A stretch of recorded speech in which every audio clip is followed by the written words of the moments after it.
Something's got to give come this weekend. The visitors, New York City FC, coming to town, picking up points in 8 of their last 9 games. They're in a very good run of form, and they're on 37 points, 3rd place in the Eastern Conference, trying to chase down Toronto FC. They're top the table on 40 points. So this is a decisive game for both teams. And TFC, they've made BMO Field a fortress on the year. They are undefeated at home.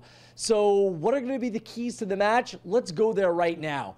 New game, new faces. Yes, these two teams played just 11 days ago, but forget about that. We're playing on a real field, not Yankee Stadium, which is very small and narrow. And what about the players now available to Greg Vanney?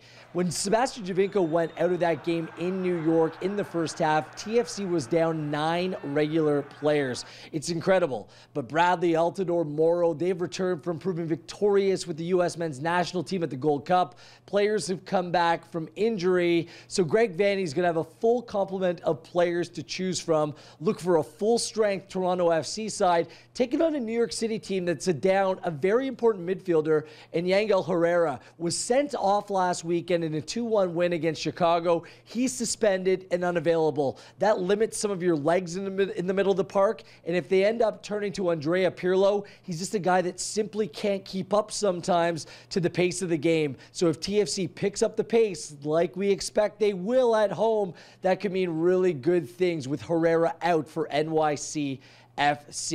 You got to take advantage of the positions on the field. Positional advantage is huge going into this game on the weekend because New York City, you got to give them credit. They really want to try their best to build from the back at all times. They're willing to take some chances where other teams play it much more safe. But quite frankly, New York City FC, their weakness is their back four. I think they're shaky building out of the back, and TFC's had success in the past by pressing the team high, creating turnovers, which create chances. That's what happened 11 days ago.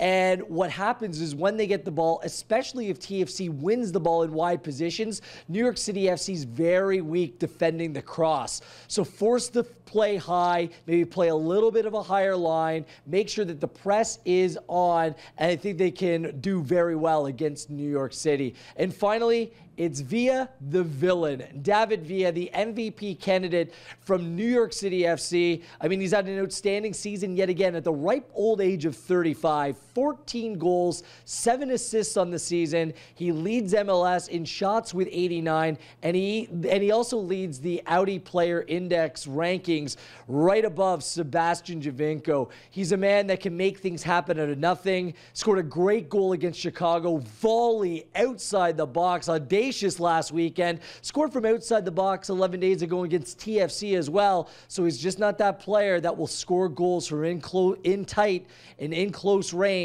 He's a player that can beat you from outside the box as well. He truly is the player to watch for NYCFC. Toronto FC try to remain atop the table. You can watch down at BMO Field 2 p.m. on Sunday afternoon. Watch on TSN and listen on TSN 1050.